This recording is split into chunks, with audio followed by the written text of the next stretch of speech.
अब आपके सामने एक प्रश्न होगा कि राजस्थान की सेकंड ग्रेड सर कब आ सकती है डीएसएसबी, यदि जून में प्रस्तावित है, क्या हमें डीएसएसबी की तरफ जुट जाना चाहिए? देखिए, डीएसएसबी यदि पहले आती है तो आपको निश्चित रूप से डीएसएसबी की तरफ जुटना चाहिए, क्योंकि डीएसएसबी अपनी जो भर्ती प्रक्रिया है वो 2.5 से 3 महीने में पूरी करवा लेगा। राजस्थान के आरपीएससी के चक्कर में आप लगते हैं तो आप ये मान के चलिए आरपीएससी की जो खराब स्थितियां हैं, बेहद खराब है, याद रखना, ठीक है ना। जिस प्रकार से इन्होंने अपनी शाख को गिराया है, मतलब कितनी अजीब विडंबना की बात है। विज्ञापन निकलवाने के लिए आंदोलन करना पड़ता है।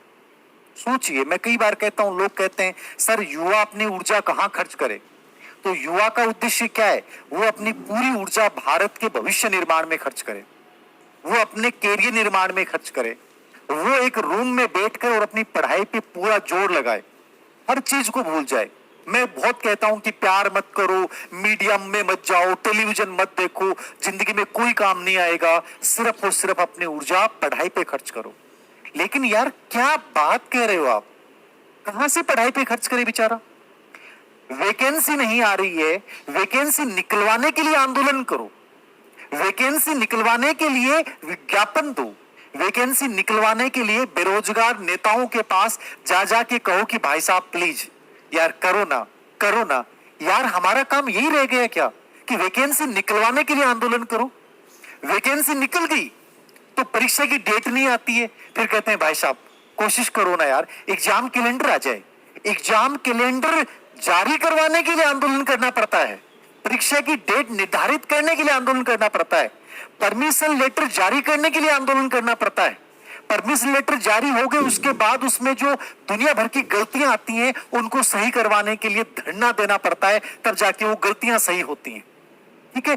फॉर्मों की डेट बढ़ाने के लिए आंदोलन करना पड़ता है, ठीक है। उसके बाद रिजल्ट नहीं आता है, एग्जाम हो जाती है, ठीक है। एग्जाम में धांधली हो जाती है, धांधली को दूर करने के लिए आंदोलन करना पड़ता है कि साहब हमने बहुत मेहनत की, प्लीज भाई रे इतनी धांधलियां मत करो। उसके लिए आंदोलन करना पड़ता है, उसके लिए धरना देना पड़ता है।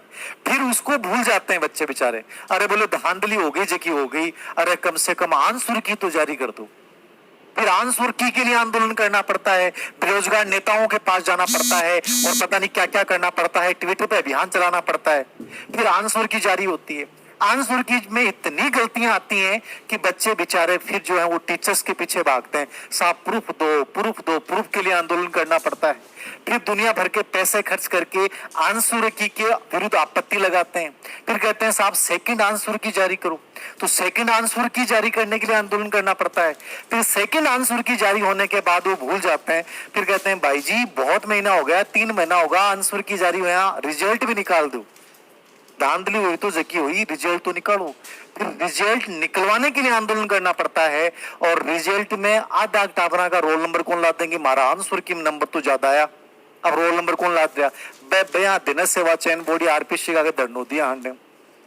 बाद में वेटिंग लिस्ट के लिए आंदोलन करना पड़ता है। अरे यार वो बेचारी ऊर्जा कठे कठे खर्च कर रहे, उसका काम था पढ़ाई करना, उसका काम था अच्छी किताबें पढ़ना। अरे वो कितनी दिशाओं में बटा हुआ है, विज्ञापन के लिए आंदोलन, आंसर की के लिए आंदोलन, रिजल्ट के लिए आंदोलन, नई भर्तियों के लिए आंदोलन। अरे यार वो जब ये काम करेगा तो ये देश के नेता हैं, उनका काम क्या है बताओ? काहे की लोकतंत्र की बात कर रहे हैं अपन लोग? अजीब विडंबना है। आज मुझे तुम्हें यूट्यूब पर आकर बार बार आश्वासन देना पड़ता है भाई वैकेंसी आएगी, वैकेंसी आएगी। क्यों यूपीएससी की तरह शेड्यूल नहीं होता है? क्यों यूपीएससी की तरह सिस्टम क्रिएट नहीं होता है?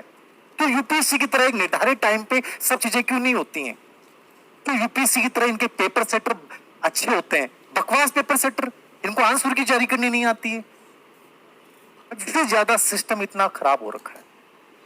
फिर कहते हैं साहब धीर सिंह दाबाई जी कहते हैं कि जीत जाएंगे, मेहनत करो। अब धीर सिंह जी बेचारे पास क्या करें? धीर सिंह जी चाहते हैं यार उम्मीद के साथ बढ़ना सही रहेगा, निराशा से अच्छा उम्मीद है। इसलिए मैं आप लोगों को एक उम्मीद दिखाने आता हूं और सकारात्मकता का मैसेज देने आता हूं कि चिंता मत करो। इतना सब कुछ करने के बाद भी अपन राजस्थान के रणबांकुरे हैं।